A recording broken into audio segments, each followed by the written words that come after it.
ter que se debruçar, na verdade a sociedade inteira, mas principalmente a esquerda, é a questão da violência policial.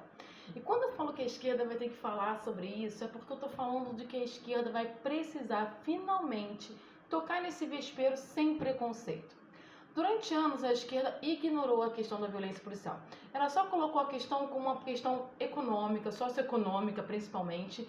E aí, sempre quando a gente falava da polícia, a gente botava a polícia como vilão. Só que a gente esquecia que quando a gente fala da polícia, a gente não está falando da corporação, da instituição, mas das pessoas que fazem parte dessa corporação, dessa instituição. E aí, a gente marginalizou todo um grupo social, que são os policiais. Essa que é a verdade, né? Quando a gente colocou toda a instituição como a grande vilã, né, do processo de violência nas grandes cidades, da opressão social, a gente marginalizou um grupo social. Só que esse grupo social que a gente marginalizou é um grupo de trabalhadores. São seres humanos que estão vendendo a sua mão de obra, ou seja, são trabalhadores e que foram marginalizados pelo Estado. E aí o grande problema é que, enquanto um grupo ignora esse grupo de trabalhadores, um outro grupo, que é a extrema-direita, percebeu o vácuo de representatividade, o vácuo de poder, e foi lá e pegou essa galera. Há alguns anos que a gente observa que cada vez mais a extrema-direita vem mexendo nas bases da estrutura policial brasileira. E isso não foi aleatório, isso não foi uma coincidência. Quando todo grupo social, polícia, foi marginalizado pela sociedade, inclusive por segmentos progressistas, o que acabou acontecendo é que eles ficaram sem representatividade e, pior, a marginalização deles fez com que eles se isolassem. E assim rolou um processo de vitimização.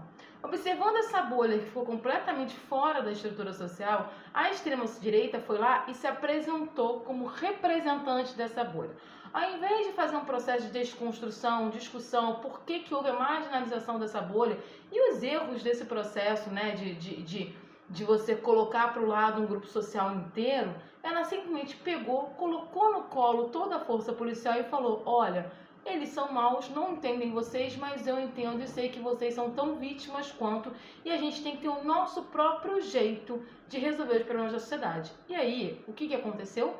A extrema-direita, com uma boa e velha erva daninha, foi tomando conta de todas as instituições policiais. E aí, as instituições policiais, que até então tinham uma relação direta com o poder institucional do Estado e, consequentemente, quem governava o Estado, elas passaram a ter uma relação não com o Estado, mas uma relação com questões ideológicas. Ou seja, a extrema-direita tomou as forças policiais, todas elas. Algumas estão mais ligadas, outras estão menos ligadas. Mas uma característica que a gente vê nelas: independente do Estado, independente de quem está governando aquela cidade, aquele Estado ou aquele governo federal, as polícias, elas não têm mais a vinculação institucional, elas têm a vinculação ideológica. E elas praticamente começam a se tornar um corpo independente de quem está no poder. E aí é que você tem um grande problema. Porque quando elas têm vinculação ideológica, elas fazem o que elas acham que é ideologicamente certo e não o que é hierarquia institucional. Elas estão ligadas ideologicamente à extrema-direita, elas estão ligadas a uma perspectiva de sociedade extremamente truculenta. Uma perspectiva de sociedade onde se entende que o controle estatal vem através da violência extrema e principalmente da coerção sobre as minorias. Esse trabalho não começou ontem. É um trabalho constante, durante anos, que vai se trabalhando na cabeça de cada indivíduo que pertence àquele grupo, onde ele acredita firmemente que, se ele trabalhar em cima do processo da opressão, da violência extrema, ele está fazendo bem à sociedade. Esse é o problema. Eles não estão fazendo isso porque eles querem mandar na sociedade, mas na cabeça deles, depois de todo um trabalho ideológico muito forte, essa é a melhor forma de manter a ordem institucional. Porque na extrema-direita, a ordem institucional, ela funciona através da coerção e da punição e da violência extrema. É só a gente olhar vários governos totalitários e autoritários, eles têm essa característica de violência extrema. E como o vínculo desse grupo social inteiro, que são as instituições policiais, não está mais ligado, diretamente à questão institucional, União, governo estadual, prefeitura, eles vão fazer aquilo que eles acreditam estar certo. E aí a gente tem um outro grande problema. Nesse momento, boa parte desse grupo acredita que o governo está errado, acredita que os estados estão errados. E mesmo que estados e governos apresentem uma política de segurança diferente do que tem hoje em prática, esses grupos não vão seguir essa política de segurança porque eles vão botar em prática aquilo que eles acreditam fielmente, o controle da sociedade através da extrema violência e da opressão das minorias sociais.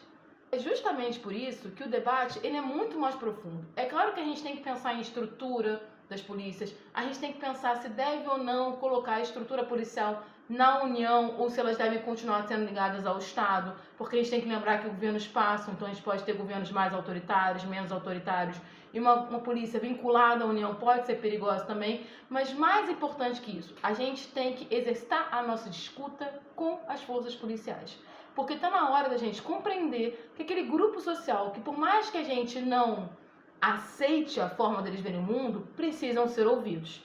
E a partir do momento que a gente escutar esse grupo social, a gente vai compreender como a extrema-direita conseguiu cooptá-los e criar uma política de segurança não só para aqueles que sofrem a violência, mas também aqueles que são o braço da violência. Mas muitas vezes não é um braço com ódio, com raiva, com a maldade, mas sim porque acreditam fielmente que essa é a forma melhor de manter a ordem estatal.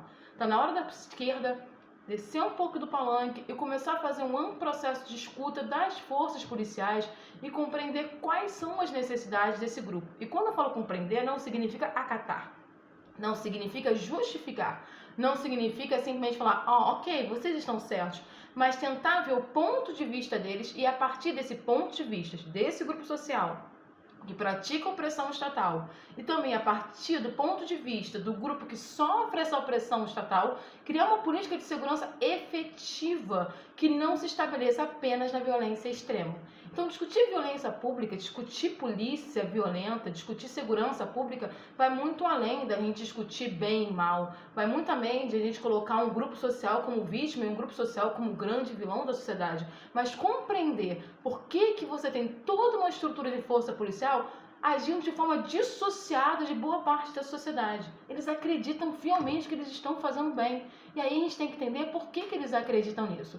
Porque foi isso que a extrema-direita fez. Ela foi lá, colocou no colo aquele grupo e falou, não se preocupa não, nós entendemos vocês e nós vamos proteger vocês. E aí a relação ideológica das forças policiais com a extrema-direita é enorme. E a gente precisa quebrar essa relação ideológica.